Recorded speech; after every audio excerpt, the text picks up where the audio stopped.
AITA for putting my entire inheritance at risk to save my childhood home, leading to a massive conflict with my brother who wanted to sell it for cash. I, a 32-year-old man, am sitting in what used to be my parents' living room, now a construction zone, staring at a half-demolished wall. This house, a beautiful and sprawling Victorian built in the late 1800s, has been the center of my entire life. It's where my parents raised me and my older brother, Mark, who is 35. Our lives changed irrevocably 10 years ago when our parents passed away within 6 months of each other.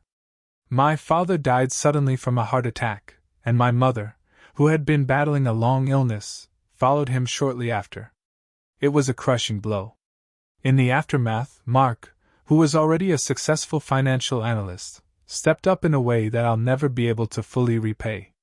He handled every single detail, from the funeral arrangements to the legal paperwork for the house.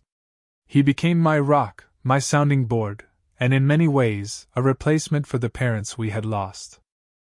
Our bond was forged in that shared grief. We were all each other had, and for years, that was enough.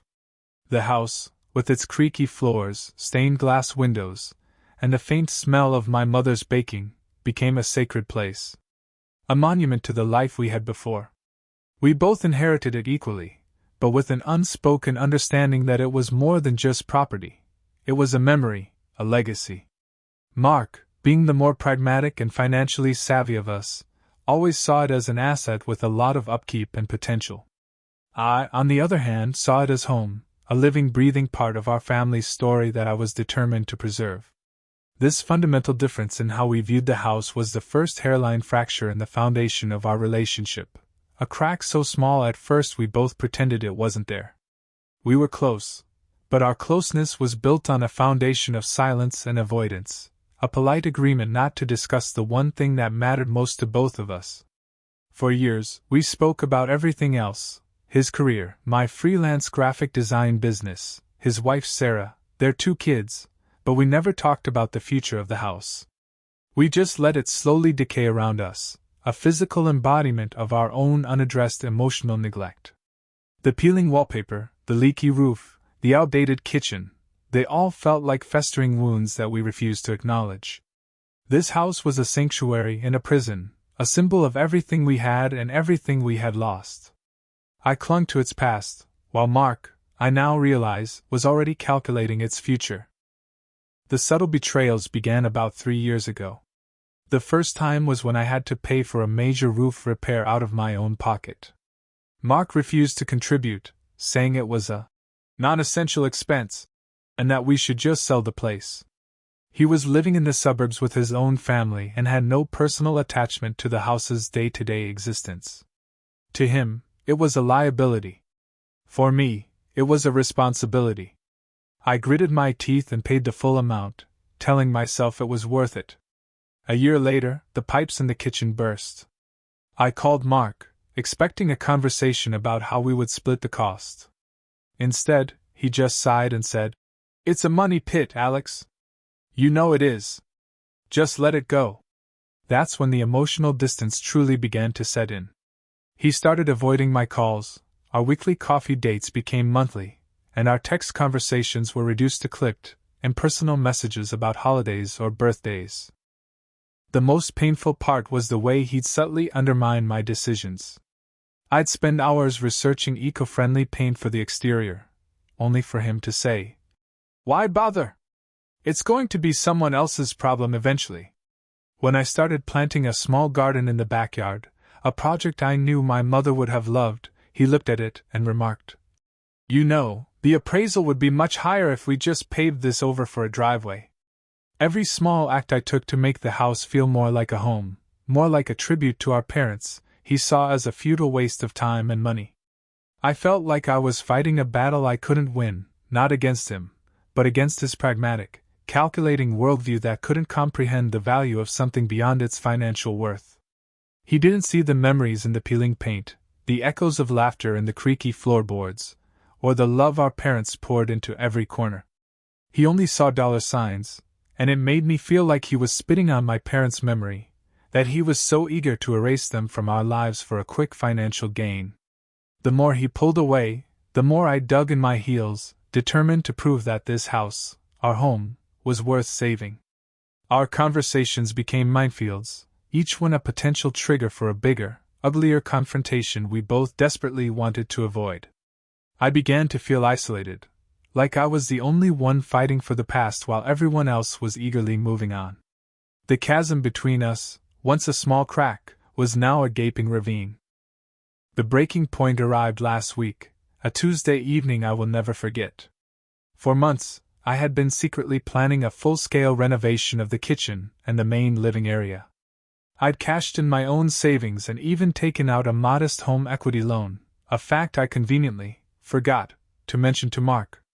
I'd found a great contractor, a family friend, who gave me a good deal, and the plans were beautiful. I was going to surprise Mark with it all once it was done, a triumphant declaration that I had saved our home without his help. That was my first mistake. The second was underestimating his ability to find out. He has a way of knowing things. He showed up at the house unannounced, a furious look on his face, a look I hadn't seen since we were teenagers. He saw the contractor's van, the piles of drywall, the open walls, and he just snapped. "What the hell is this, Alex?" he demanded, his voice low and dangerous. I tried to explain, to calm him down, but he cut me off. "You took out a loan on our house. You're playing fast and loose with our inheritance, with our parents' legacy, without even telling me?" The accusation stung because in his mind, the legacy was the money, not the house. "You were going to let the house rot, Mark. What was I supposed to do, just let it fall apart while you sat in your suburban mansion counting your money?" The words came out before I could stop them, and they hit him hard. He flinched, and his face hardened even more. "It's called being financially responsible, Alex. Something you've never understood. This isn't some sentimental project, it's an asset. And you've just put it in jeopardy for a vanity project." I felt a white-hot rage building inside me. Vanity project? This is our home. This is where we grew up. You talk about it like it's a stock portfolio. Our parents would be disgusted with you. You've changed, Mark. You've become some cold, heartless businessman who doesn't care about anything but money. He took a step back, his face a mask of hurt and anger. "I'm the one who paid for the funerals, Alex. I'm the one who handled the estate. I'm the one who had to grow up and take care of everything while you were still clinging to childhood memories. This isn't about me. This is about you refusing to face reality. You're a selfish kid who is about to ruin us both." The fight escalated from there, with us both dredging up every old resentment, every unspoken truth. It ended with him storming out, yelling that he was going to get a lawyer and force a sale, and me standing in the rubble of our home, feeling like I had just lost a war. The silence that followed Mark's departure was deafening. The echoes of his shouts seemed to hang in the air, mingling with the dust and the scent of sawdust. I stood there for a long time, my heart pounding in my chest, a mixture of adrenaline and a hollow, aching grief. The righteous anger I had felt during the argument quickly evaporated, replaced by a profound sense of loss. I had always known we had our differences, but I never imagined they would lead to this, to us shouting about lawyers and forced sales. He was more than my brother. He was my best friend, the only person on the planet who truly understood what it was like to lose our parents. And in a single, ugly fight, I felt like I had thrown all of that away for a kitchen renovation. The house, the thing I had been fighting so hard to save, now felt like a curse, a monument to a broken relationship. The joy I had felt at the prospect of finally restoring it was completely gone. Now, every new piece of drywall felt like a nail in the coffin of our brotherhood. The next few days were a blur of anxiety and insomnia. I would lie awake at night, replaying the conversation in my head, trying to pinpoint the exact moment it all went wrong. Was it when I called his project a vanity project? Was it when I brought up our parents? Or was it months ago, when I decided to take out the loan without telling him? My head told me I was in the right. I was trying to save our legacy, after all. But my heart was telling me something else entirely. It was screaming that I had just alienated the only family I had left. I stopped working on the renovation. The contractors were still coming and going, but I just couldn't bring myself to be there. I'd go to a coffee shop, or just drive around the city, anything to avoid the physical manifestation of my failure. Sarah, Mark's wife, called me once, her voice tight with concern, trying to be a peacemaker. "He's just worried, Alex," she said.